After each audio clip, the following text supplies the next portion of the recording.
வட்டங்கள் பாடம் படிச்சுட்டு இருக்கோம் இல்லையா? அப்போ நம்ம முன்புள்ள கிளாஸ்ல நம்ம வட்டம் எப்படி வரைக்கலாம், வட்டம் வரைவதற்கு தேவையான கருவியின் பெயர், வட்டம் வரைவதற்கு தேவையான அளவு இதெல்லாம் படிச்சோம். இன்னைக்கு அந்த வட்ட பாடத்தின் ஒரு தொடர்ச்சியை தான் இன்னைக்கு பார்க்க போறோம். சரி, வட்டம் வரைவதற்கு பயன்படுத்தும் கருவியின் பேர் என்னது? வட்டமானி, காம்பஸ். Okay, very good. வட்டம் வரைவதற்கான அளவு ரேடியஸ், ஆரம். இப்போ இதெல்லாம் உங்களுக்கு தெரியும் இல்லையா? இன்னைக்கு இதை பயன்படுத்தி தான் நம்ம என்ன செய்ய போறோம்? 2 வட்டங்களை பயன்படுத்தி ஒரு முக்கோணம் எப்படி வரையலாம். நீங்க 2ஆம் பாடத்துல படிச்சவங்க நிறைய பலகோணங்கள் படிச்சீங்க இல்லையா? அப்ப அந்த பலகோணங்கள் எல்லாத்தையும் கரெக்டா எப்படி வரையலாம் அப்படிங்கறதான் இந்த பாடத்தில் நம்ம பார்க்க போறோம். இப்போ 2 வட்டங்களை பயன்படுத்தி ஒரு முக்கோணம் எப்படி வரையலாம் தான் நம்ம பார்க்க போறோம். எல்லாரும் கவனிக்கீங்களா? ஓகே ஸ்டூடெண்ட்ஸ், கவனிங்க. ஃபர்ஸ்ட் ஸ்கேல் எடுத்துட்டு ஒரு கோடு போட போறோம். ஸ்கேல் எடுத்து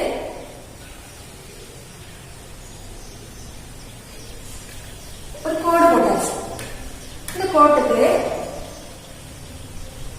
ஏ பி அப்படின்னு சொல்லி ஒரு பேர் கொடுத்தேன். என்ன பேர் கொடுத்தேன்? ஏ பின்னு சொல்லி ஒரு பேர் கொடுத்தாச்சு. இப்போ காம்பஸ் எடுத்துட்டு இந்த ஏஐ மையமாக வைத்து, பாத்தீங்களா? ஏஐ மையமாக வைத்து பி, ஏ மையம் பி. அப்ப இதை என்ன செய்யணும்? இது ஒரு ஆரம். பிக்கு நம்ம என்ன செய்ய போறோம்? ஒரு வட்டம் வரைய போறோம்.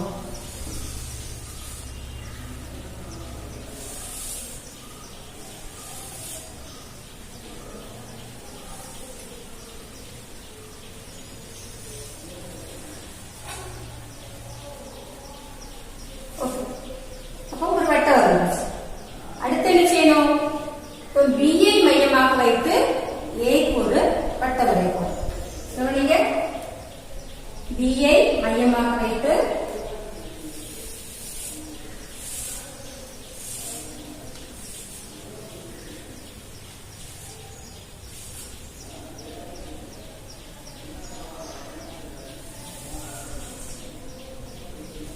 வரைஞ்சாச்சு. இப்ப நமக்கு எத்தனை வட்டங்கள் கிடைச்சிருக்கு? 2 வட்டம் வரைஞ்சாச்சு. ஃபர்ஸ்ட் ஏபிங்கிற ஒரு கோடு வரைஞ்சோம். ஏஐ மையமாக வைத்து ஒரு வட்டம், பிஐ மையமாக வைத்து ஒரு வட்டம் வரைஞ்சோம். ஒரே அளவுல தான் நம்ம 2. ஃபர்ஸ்ட் ஏஐ மையமாக வைத்து பியோட அளவு நினைச்சு நம்ம காம்பஸை வைத்து, அதாவது ஒரு ஆரமாக எடுத்து வட்டம் வரைஞ்சோம். 2 வட்டங்கள் கிடைச்சிச்சு. இந்த 2 வட்டங்களும் கவனிங்க, ஒரு இடத்துல வெட்டி செல்கிறது. இந்த 2 வட்டங்களும் ஒரு இடத்துல என்ன செய்யுது? வெட்டி செல்கிறது. அந்த வெட்டி செல்ற இடத்துக்கு நமக்கு வேணாம் சீன்னு பேர் கொடுக்கும். என்ன பேர் கொடுக்கலாம்? சீன்னு பேர் கொடுக்கும். இப்போ ஏசியும் பிசிங்கிற கோடை புள்ளி என்ன செய்ய போகும்? இணைத்தால் பாருங்க, ஏசி பிசி. இப்ப பாருங்க என்ன வடிவம் கிடைச்சிருக்கு? முக்கோணம் கிடைத்தது. என்ன செய்தோம்? நம்ம ஃபர்ஸ்ட் ஒரு கோடு போட்டோம், அதுக்கு ஏபின்னு பெயர் கொடுத்தோம். ஏஐ மையமாக வைத்து பிஐ ஆரமாக கொண்டு என்ன செய்தோம்? ஒரு வட்டம் வரைந்தோம். அதே போல் பிஐ மையமாக வைத்து வேறொரு வட்டம் வரைந்தோம். இந்த 2 வட்டங்களும் வெட்டக்கூடிய இடத்துக்கு என்ன செய்தோம்? சி என்று பெயர் வைத்தோம். அடுத்து ஏசியையும் பிசியையும் இணைத்து என்ன செய்தோம்? கோடு போட்டாச்சு. இப்ப நமக்கு என்ன வடிவம் கிடைச்சிருச்சு? முக்கோணம் கிடைத்தது. புரியுதா? இது உங்க கணக்கு புத்தகத்துல இருக்குது. அதை நீங்க எப்படி வரைக்கணும் அப்படிங்கிறது தான் டீச்சர் வரைந்து காணிக்கும். இப்ப எல்லாரும் உங்க நோட் எடுத்துட்டு என்ன செய்யணும்? இந்த படத்தை வரைந்து பார்க்கணும். சரியா? ஓகே, எல்லாரும் வரைஞ்சீங்களா? நோட்ல வரைச்சிங்களா? முக்கோணம் வரைவது எப்படின்னு நோட்ல எல்லாரும் வரைஞ்சிருப்பீங்கன்னு நினைக்கிறேன். சரி, அடுத்து பாருங்க, அருங்கோணம் உருவாக்குதல். அருங்கோணம்னா என்னது? 6 பக்கங்களுடைய என்னது? கோணங்கள். 6 பக்கங்களும் 6 கோணங்களும் இருக்கக்கூடிய பக்க வடிவத்திற்கு தான் என்ன சொல்லுவோம்? அருங்கோணம் அப்படின்னு சொல்லுவோம்.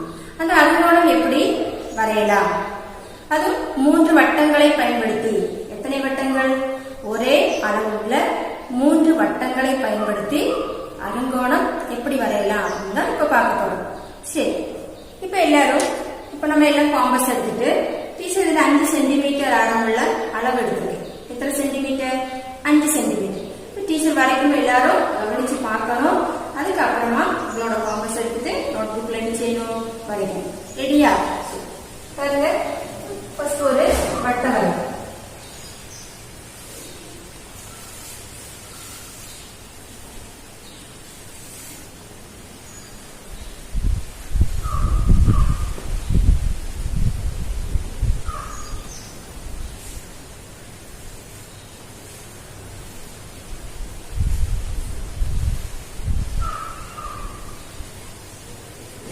வட்டம் வரைஞ்சி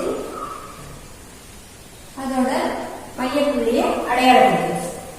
அடுத்து கவனிங்க, அடுத்து வட்டத்துல ஒரு புள்ளியை வச்சுட்டு நம்ம என்ன செய்யறோம்? இதை மையமாக வைத்து இந்த மையப்புள்ளியை மெனிச்சினோம்.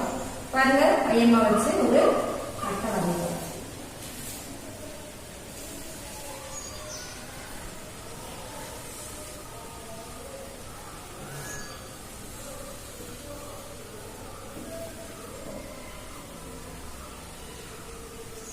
ரெண்டாவது வட்டம் வரைஞ்சாச்சு.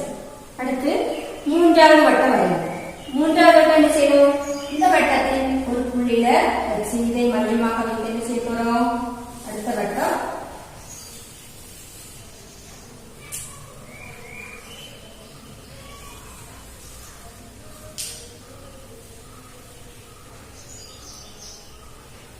ஓகே.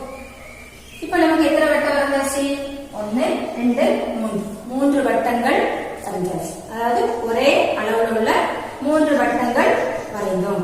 இப்ப நமக்கு இதுல இருந்து என்ன செய்யணும்? அருங்கோணம் வரையணும்.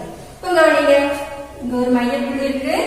இந்த வட்டம், இந்த 2 வட்டங்களும் வெட்டி செல்லக்கூடிய இந்த இடத்துல ஒரு புள்ளி வைக்க போறோம். அது போல இந்த வட்டமும் வெட்டி செல்லக்கூடிய இந்த இடத்துல ஒரு புள்ளி வைக்க போறோம். இங்க ஒரு மையப்புள்ளி இருக்குது. புள்ளி அடையாளப்படுத்தியாச்சு. பாத்தீங்களா புள்ளி எப்படி அடையாளப்படுத்தணும் தெரியுதா? இந்த வட்டத்துக்கு மையமும் இந்த வட்டத்துக்கு மையம் வந்துச்சு. அடுத்து இந்த 2 வட்டங்கள் வெட்டி செல்லக்கூடிய இடத்துல என்ன செய்யணும்? ஒரு புள்ளியை வைப்போம். அதே போல இந்த 2 வட்டங்கள் வெட்டி செல்லக்கூடிய இடங்கள். இப்ப இந்த புள்ளிகள் எல்லாம் என்ன செய்து விடணும்? இணைத்து விட்டால் நமக்கு அழகான ஒரு அருங்கோணம் கிடைக்கும்.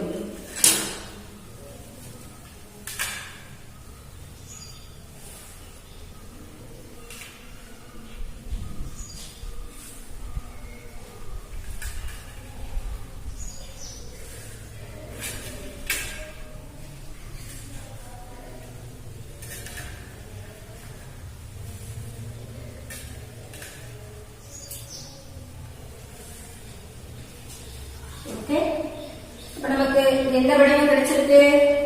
ஒரு அருங்கோணம் கிடைத்து விட்டது. அப்ப எத்தனை வட்டங்களை பயன்படுத்தணும்? 3 வட்டங்களை பயன்படுத்தி என்ன செய்யணும்? நமக்கு அருங்கோணம் வரைந்தோம். எல்லாருக்கும் புரிஞ்சிச்சா? ஒரே அளவுடைய வட்டங்களா இருக்கும். இப்ப நீங்க 3 சென்டிமீட்டர் எடுத்தா 3 சென்டிமீட்டர் தான் 3 வட்டங்களுமே அமைய வேண்டும். இப்ப நீங்க உங்களோட கணக்கு நோட் எடுத்து என்ன செய்யணும்? வரைந்து பார்க்கணும். ஓகே ஓகே, எல்லாரும் அருங்கோணம் வரைஞ்சீங்களா? வரைய முடியுதா? சரி, இப்ப பாருங்க, போர்ட பாருங்க. டீச்சர் 3 வட்டங்கள் வரைஞ்சிருக்கு இல்லையா? இப்போ முதல் வட்டத்தில் மையப்புள்ளி இருக்குது. இப்ப நம்ம இந்த வட்டத்துல ஆரத்தை அளந்து எழுத போறோம். என்ன செய்ய போறோம்?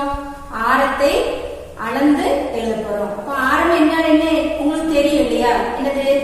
வட்ட மையத்திற்கும் வட்டத்திற்கும் உள்ள தூரம்.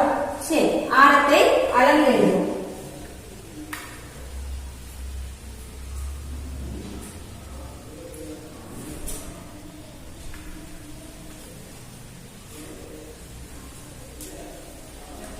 நமக்கு ஆரம் வரைந்து ஆரத்தோட அளவு 6 சென்டிமீட்டர். எத்தனை சென்டிமீட்டர்? 6 சென்டிமீட்டர். பாருங்க, இந்த ஆரத்தின் இந்த அளவை என்ன செய்ய போறோம்? இந்த சைடும் நீட்டி வரைக்க போறோம் டீச்சர். அப்ப இந்த படத்துல கவனிங்க, ஃபர்ஸ்ட் ஆரம் வரைந்தோம்.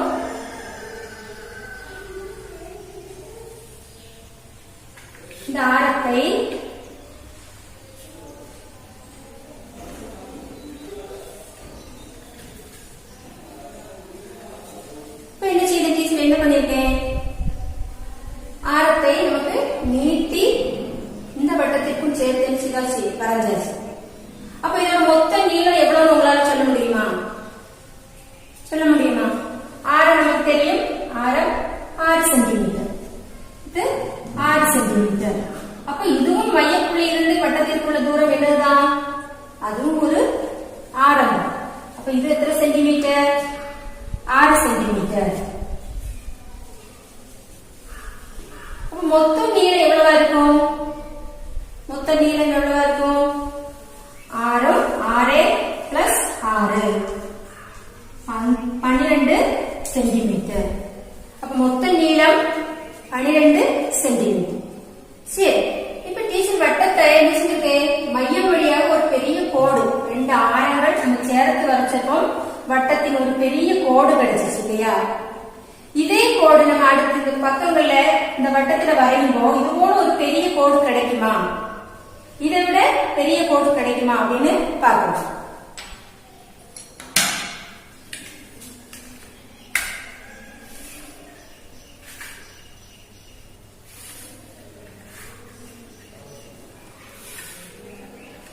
பாருங்க, டீச்சர் நிறைய கோடு வரைஞ்சிருக்கேன், 3 கோடு வரைஞ்சிருக்கேன். ஒவ்வொரு கோடுகளும் எப்படி இருக்குது, இந்த மையப்புள்ளி வழியாக கடந்து சென்ற கோடை காட்டுல இந்த கோடு எப்படி இருக்கு, பெருசா இருக்கா சிறிதா இருக்கா? சின்னதா இருக்கு. இதை விட சிறிதாக இந்த கோடு உள்ளது, இந்த கோட்டை விட சிறிதாக இந்த கோடு இருக்கிறது. அப்ப இதுல உங்களுக்கு என்ன புரிஞ்சுக்கிடுச்சு, இந்த வட்டத்துக்குள்ள மிக நீளமான கோடு அப்படின்னு சொல்லக்கூடியது எந்த கோடு? வட்ட மையம் வழியாக செல்லக்கூடிய கோடு. வட்ட மையம் வழியாக செல்லக்கூடிய கோடு தான் மிக நீளம் கூடிய கோடாக இருக்கிறது. அப்ப அந்த கோட்டுக்கு ஒரு பேரு, என்ன பேரு தெரியுமா? விட்டம். என்ன பேரு? விட்டம். விட்டம் என்றால் என்னவோ, வட்ட மையம் வழியாக செல்லக்கூடிய மிக நீளம் கூடிய கோடு. இந்த கோட்டுக்கு இது விட்டம் என்று பெயர். அப்ப அந்த விட்டத்துல நம்ம பார்ப்போம், எத்தனை ஆரங்கள் சேர்ந்திருக்கு? 2 ஆரங்கள் சேர்ந்துள்ளது. எத்தனை ஆரங்கள்? 2 ஆரங்கள். அப்போ கோடு இப்படி வரைஞ்சா மட்டும்தான் அந்த கோடு கிடைக்குமா டீச்சர் அப்படின்னா இல்ல. இந்த வட்டத்தை வட்ட மையம் வழியாக எப்படி வேணாலும், இப்போ நம்ம இந்த இதுல நம்ம வரைச்சிருக்கோம், கிடையாக வரைஞ்சிருக்கோம். இப்ப பாருங்க, இந்த வட்டத்துல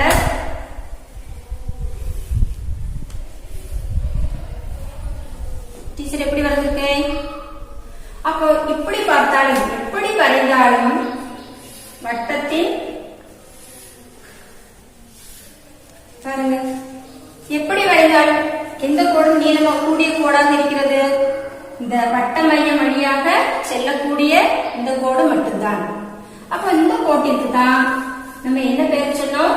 விட்டம். விட்டம். விட்டம் என்றால் வட்ட மையம் வழியாக செல்லக்கூடிய மிகப்பெரிய கோடு. அது எத்தனை ஆரங்கள் சேர்ந்தது? 2 ஆரங்கள் சேர்ந்தது. அப்ப நம்ம இதை என்ன சொல்லலாம்? விட்டம் என்பது 2 ஆரங்கள் சேர்ந்தது இல்லையா? ஆரம் நம்ம ஃபர்ஸ்ட் செய்தோம், ஆரம் பிளஸ் ஆரம்.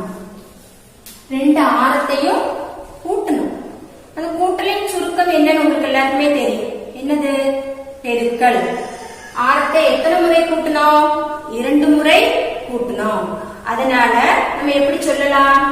விட்டம் சமம் 2 பெருக்கல் ஆரம். இதுக்கு என்ன அர்த்தம்? ஆரத்தின் 2 மடங்கு. ஆரத்தின் 2 மடங்கு. நம்ம சொன்னோம், ஃபர்ஸ்ட் வட்டத்துல பார்த்தோம், ஆரம் எத்தனை சென்டிமீட்டர் இருந்து? 6 சென்டிமீட்டர். அப்படி விட்டம் எத்தனை சென்டிமீட்டர் இருந்து? 12 சென்டிமீட்டர். அப்ப 6 12 தமிழுள்ள உறவு என்னது? ஆரத்தின் 2 மடங்கு. 6 2 மடங்கு. 6 12 அல்லது 2 ஆரம் 12. இதான் நமக்கு ஆரமும் விட்டமும் தமிழுள்ள உறவு. இப்ப எத்தனை ஆரங்கள் சேர்ந்தா விட்டமாகும்? 2 ஆரங்கள். வட்டத்தின் மிகப்பெரிய கோட்டிற்கு பெயர் என்னது? விட்டம். வட்டத்தின் மிகப்பெரிய கோட்டிற்கு பெயர் விட்டம். எல்லாருக்கும் புரிஞ்சுச்சா? அப்ப ஆரம் என்றால் ஆரத்தின் 2 மடங்கு விட்டம். அப்ப விட்டம் கண்டுபிடிக்கணும்னா நம்ம என்ன செய்யணும்? 2 பெருக்கல் ஆரம். 2 பெருக்கல் ஆரம். ஆரத்தின் 2 மடங்கு. இப்போ உதாரணமா பாருங்க,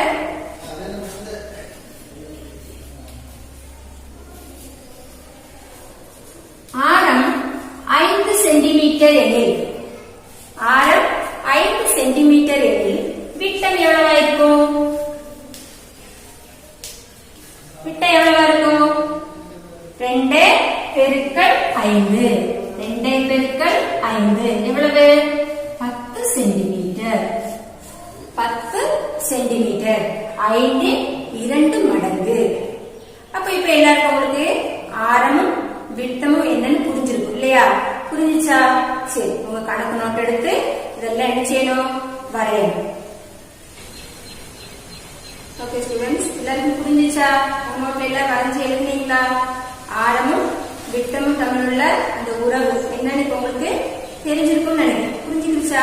ஓகே, பாருங்க, டீச்சர் 2-3 கணக்கு போட்டிருக்கேன். இது ஒண்ணு செய்ய ட்ரை பண்ணுவோம். பாருங்க, ஆரம் எத்தனை சென்டிமீட்டர் கொடுத்திருக்கேன்? 4 சென்டிமீட்டர். இப்ப ஆரம் 4 சென்டிமீட்டராக இருந்தால் விட்டம் எத்தனை சென்டிமீட்டரா இருக்கும்? என்ன படிச்சோம்? எத்தனை ஆரங்கள் சேர்ந்தால் விட்டம்? 2 ஆரங்கள். நம்ம என்ன செய்யணும்? 2 பெருக்கல் 6. அப்போ 2 பெருக்கல் 4. உங்களோட ஆரம் எவ்வளவு? 4 சென்டிமீட்டர். அப்போ 2 பெருக்கல் 4 எவ்வளவு? 8 சென்டிமீட்டர். ஓகே, அடுத்ததா 3 சென்டிமீட்டர். ஆரம் எவ்வளவு? 3 சென்டிமீட்டர். அப்ப என்ன செய்யலாம்? 2 பெருக்கல் 3 6 சென்டிமீட்டர். அடுத்த கணக்கு பாருங்க, ஆரம் எத்தனை சென்டிமீட்டர்? 2 சென்டிமீட்டர். அப்ப என்ன செய்யலாம்? 2 பெருக்கல் 2 4 சென்டிமீட்டர். பாருங்க, ஆரம் 4, விட்டம் எத்தனை சென்டிமீட்டரா இருந்து? 8. ஆரம் 3 சென்டிமீட்டரா இருந்தப்போ விட்டம் 6 சென்டிமீட்டர். 2 சென்டிமீட்டரா இருந்தப்போ 4 சென்டிமீட்டர். இப்ப திருப்பி சொல்லுங்க பார்க்கலாம். விட்டம் 8 சென்டிமீட்டராக இருந்தால் ஆரம் எவ்வளவா இருக்கும்? விட்டத்தின் பாதியா இருக்கும். எஸ், எத்தனை? 4. விட்டம் 6 சென்டிமீட்டராக இருந்தப்போ ஆரம் எவ்வளவா இருக்குது? 3 சென்டிமீட்டராக இருக்கிறது. 6 பாதி. 6 பாதி எத்தனை? 3. விட்டம் 4 சென்டிமீட்டராக இருந்தப்போ ஆரம் எவ்வளவா இருக்குது? 2 சென்டிமீட்டர். அப்ப நமக்கு ஆரம் தந்தால் விட்டம் எப்படி கண்டுபிடிக்கணும்னு படிச்சோம் இல்லையா? ஆரத்தை 2ஆல் பெருக்க வேண்டும் அப்படின்னு சொன்னோம். இப்போ விட்டம் தந்தால் ஆரம் கண்டுபிடிப்பீங்க? விட்டத்தில் பாதி. விட்டத்தில் பாதி. நான் ஒரு கொஸ்டின் கேட்கட்டா? 10 சென்டிமீட்டர் விட்டமுள்ள ஒரு வட்டம் வரைய வேண்டும். எத்தனை சென்டிமீட்டர் ஆரம் எடுக்கணும்? எத்தனை சென்டிமீட்டர் எடுக்கணும்? 10ல் பாதி. Very good. 10ல் பாதி எத்தனை? 5. அப்போ விட்டம் தந்து ஆரம் கேட்டால் என்ன செய்யணும்? விட்டத்தில் பாதி அளவு எடுக்கணும். ஆரம் கொடுத்தாலோ 2ஆல் பெருக்க வேண்டும்.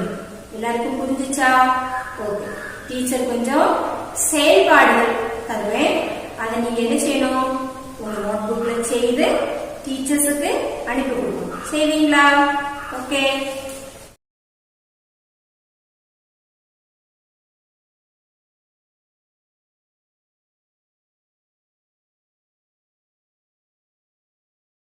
ஓகே ஸ்டூடெண்ட்ஸ், கேள்வி எழுதிட்டீங்களா?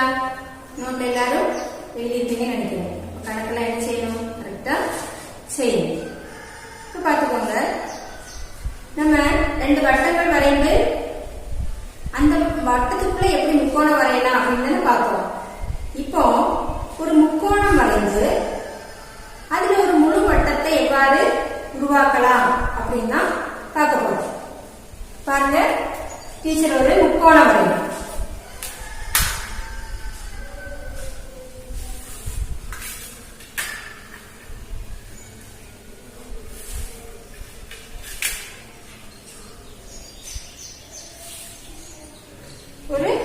முக்கோணம் வரைஞ்சாச்சு. இப்ப முக்கோணத்துக்கு சொன்னாலே 3 பக்கங்கள் இருக்கு இல்லையா? இப்ப ஒவ்வொரு பக்கத்தையும் நான் என்ன செய்ய போறேன், கொஞ்சம் நீட்டி வரைய போறோம். இப்போ முக்கோணமாக இருந்தா இந்த கோட்டை நான் என்ன செய்ய போறேன், கொஞ்சம் நீட்டி நமக்கு என்ன செய்யணும், வரையலாம். வரைஞ்சாச்சு. அதே போல இந்த கோடையை நம்ம என்ன செய்யணும்,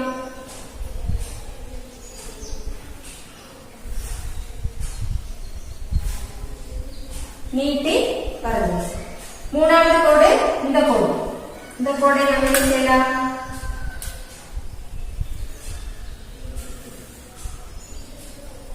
பக்கங்களை நம்ம என்ன செஞ்சுக்கோம், கொஞ்சம் நீளத்தை அதிகரிச்சுக்கோம். இப்ப இதுல இருந்து எப்படி டீச்சர் வட்டம் கிடைக்கும் அப்படின்னு எல்லாருக்கும் ஒரு கேள்வியா இருக்கு இல்லையா?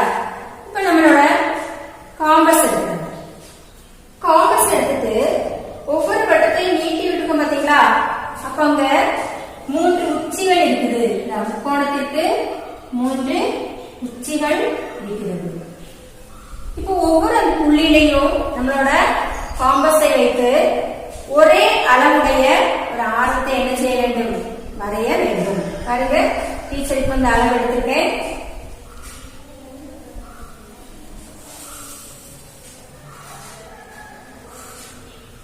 இந்த அளவை மாற்றாமல்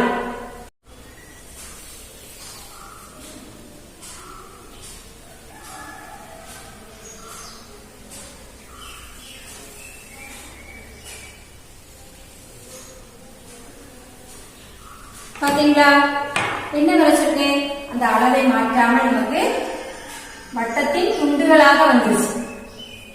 எப்படி வரைந்தோம், ஃபர்ஸ்ட் ஒரு முக்கோணம் வரைந்தோம், அதோட பக்கங்களை நம்ம நீட்டி வரைந்தோம்.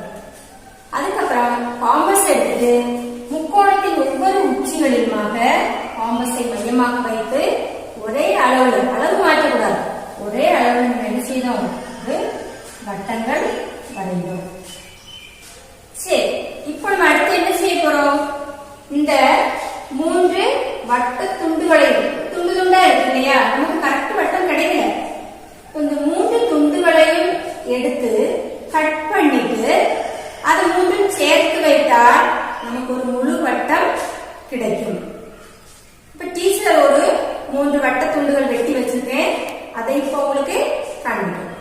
சரி, இங்க பாருங்க, டீச்சர் இது போல வரைந்து வெட்டி எடுத்த இந்த படங்கள் 3 துண்டுகள் இருக்கு பாருங்க, A B C. இப்படி 3 துண்டுகள் நம்ம என்ன செய்தோம், வெட்டி எடுத்தாச்சு. இப்ப இது 3ஐயும் ஒன்றாக வைத்தால் ஆறு கிடைப்பா, ஒரு வட்டம் கிடைக்கும். இப்ப பாருங்க, நமக்கு 3 துண்டுகளையும் வெட்டி எடுத்து ஒட்டியப்பம் என்ன கிடைத்தது, ஒரு வட்டம் கிடைத்தது. உங்களால செய்ய முடியுமா, புரிஞ்சிச்சா? அப்ப என்ன செய்யணும், நம்ம ஃபர்ஸ்ட் ஒரு முக்கோணம் வரையணும், பக்கங்களின் அளவுகளை நீட்டி விடணும், ஒரே அளவில் உள்ள ஆரம் எடுத்து என்ன செய்ய வேண்டும், 3 பக்கமும் நமக்கு வரைய வேண்டும். அந்த வட்ட துண்டுகளை எல்லாம் வெட்டி எடுக்கணும். வெட்டி எடுக்கும் போதுதான் இப்படி ஒரு முழு வட்டம் நமக்கு கிடைக்கும். புரிஞ்சிச்சா? சரி, ஓகே ஸ்டூடெண்ட்ஸ், இன்னைக்கு நம்ம கிளாஸ்ல படிச்சதெல்லாம் உங்களுக்கு புரிஞ்சிச்சா? என்னெல்லாம் படிச்சோம், 2 வட்டங்கள் பயன்படுத்தி ஒரு முக்கோணம் வரைவது எப்படின்னு படிச்சோம். 3 ஒரே அளவிலான 3 வட்டங்களை பயன்படுத்தி ஒரு அருங்கோணம் எப்படி வரையலாம் என்று படிச்சோம். அதுக்கப்புறம் ஆரமும் விட்டமும் தமிழுள்ள உறவு என்னது, விட்டம் என்றால் என்னன்னு படிச்சோம், வட்டத்தின் மிகப்பெரிய கோடு, அந்த கோட்டிற்கு பெயர் தான் விட்டம். அப்ப விட்டத்தில் எத்தனை ஆரங்கள் சேர்ந்ததுன்னு படிச்சோம், 2 ஆரங்கள் சேர்ந்தது. அப்ப விட்டம் கண்டுபிடிக்க வேண்டுமெனில் ஆரத்தை 2ஆல் பெருக்க வேண்டும். அதாவது ஆரத்தின் 2 மடங்கு, ஆரத்தின் 2 மடங்கு தான் விட்டம் என்று பார்த்தோம் இல்லையா? அப்படி என்றால் ஆரமோ விட்டத்தில் பாதி, விட்டத்தில் பாதி. இப்ப 2 பேருக்குள்ளது உறவுகள் என்னன்னு தந்தாச்சு. இப்ப ஆரம் தந்தா உங்களுக்கு விட்டம் கண்டுபிடிக்க முடியும், 2ஆல் பெருக்கினா போதும். விட்டம் தந்தா என்ன செய்தா போதும், அதுல பாதி எடுத்தா போதும். புரிஞ்சுச்சா? அதுக்கப்புறம் என்ன பார்த்தோம், ஒரு முக்கோணம் வரைந்து எப்படி ஒரு வட்டத்தை உருவாக்கலாம் அப்படின்னு பார்த்தோம். இப்ப நம்ம இந்த வட்டங்கள் பாடத்துல நிறைய வடிவங்களை நீங்க படிச்சிருக்கீங்க. வட்டத்துக்குள்ள எவ்வளவு வடிவங்கள் அமைந்திருக்கிறது அப்படிங்கறதே உங்களுக்கு புரிஞ்சிருக்கும்னு நினைக்கிறேன். அப்ப நான் இன்னைக்கு கொடுத்த செயல்பாடெல்லாம் நீங்க என்ன செய்யணும், செய்து படங்கள் எல்லாம் வரைந்து உங்களோட டீச்சர்ஸுக்கு எல்லாரும் வாட்ஸ்அப்ல என்ன செய்யுங்க, அனுப்பி கொடுங்க. மீதி உள்ளதை அடுத்த கிளாஸ்ல